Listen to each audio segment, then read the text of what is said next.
Hey, what's up guys? Welcome back to the channel. Today I'm finally going to be covering Criminal Minds Evolution.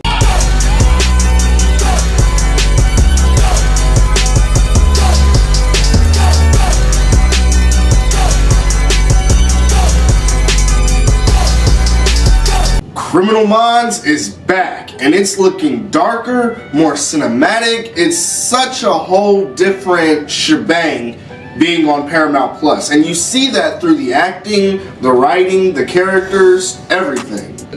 One thing I was afraid of, and I expressed this time and time again, was the revival doing the same thing we've seen for the last 15 years, not really changing anything. But I'm thrilled to say that it's not the same. If anything, it's oh god, this is so corny. It's an evolution.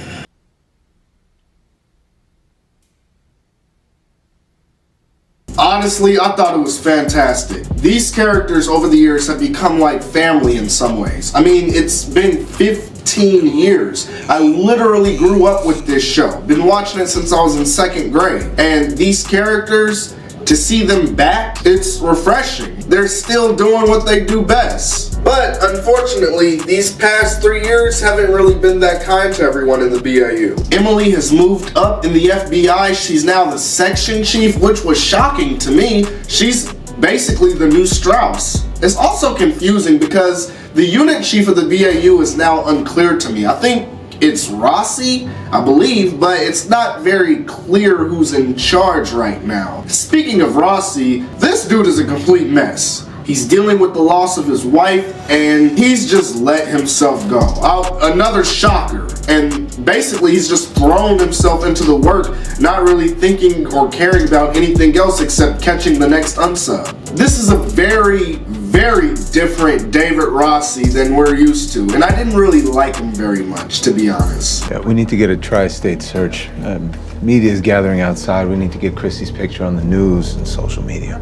Issue an Amber Alert. We don't have a make and model yet. Let's fucking get it. Christie's face has to be everywhere so I can tell her grandmother that we did everything we could. And if you can't make that happen, then you explain to her why we failed. Dave.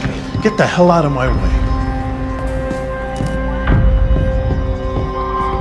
Props to Joe Mantegna embracing this new structure of the character. I mean, this dude got a potty mouth. I'm gonna just be real with y'all. He's very comfortable cussing. I'm not gonna name this jag-off. Fuckhead, okay?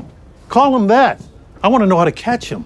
I don't really like it. It seems weird in some ways. It's like it just doesn't feel like the Rossi we're used to. His attitude in this revival really reminded me of how I felt about him all the way back in season 3 in 2007 when he first came on the show. Relax, Hutch. I've got this. That's the problem, Dave. There is no I. We function as a team.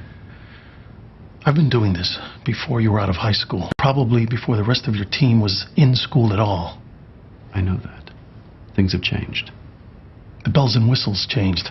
An unsub is still an unsub, and I know how to deal with an unsub. No, Dave, it's not just that. Didn't really like him then either. The first time we met him, wasn't a big fan of him. Missed Gideon a lot. Then it's like this new dude coming in, trying to be rude, trying to tell everybody how to do stuff. I was like, who are you, bro? Transition more than 10 years later, we're back. It's like we're meeting him again for the first time. It's like, who are you again? Just didn't like it. Really didn't like him being so nasty to Luke and JJ either. But everything is just kind of, you can just feel the darkness and somber around these characters. Season 15 ended on a high note, but now things just feel like they've really gone to shit, basically. Based on the first episode, Evolution does follow the standard Criminal Minds blueprints. They've dialed down on the gore. It's mostly limited to crime scene photos, but I like how they're taking real life events and applying it to the show. They're not ignoring COVID and the events and what it did to all of us. But the interesting question is, what does an event like COVID-19 do to serial killers?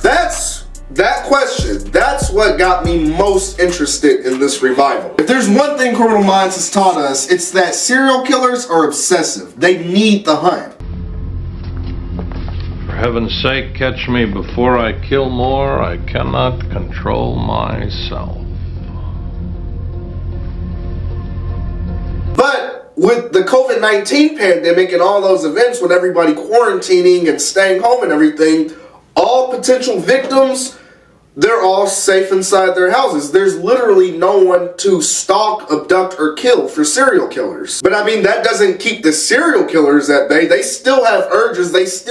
They're losing their minds because there's literally no one out there. Everybody is safe inside, locked up, locked away inside their doors. So I think that made for a really interesting story because there's a whole network of online serial killers communicating with each other, helping each other out. With Elias Voigt at the helm, Zach Gilford is amazing in this role. The character's already, it's only been like 2 episodes, but the character is already proving to be one of the most prolific unsubs we've ever seen on the show. Dude is way bigger than Everett Lynch. If I had to compare him to anyone, I'd say he's more like the Replicator. He's cunning, complex, obviously incredibly smart, and I can't wait to see more of him. And this online network of serial killers, that whole idea is scary. Honestly, I think that's the best concept they've ever had on this show. Literally. Let's think about that for a second. A whole website, a group chat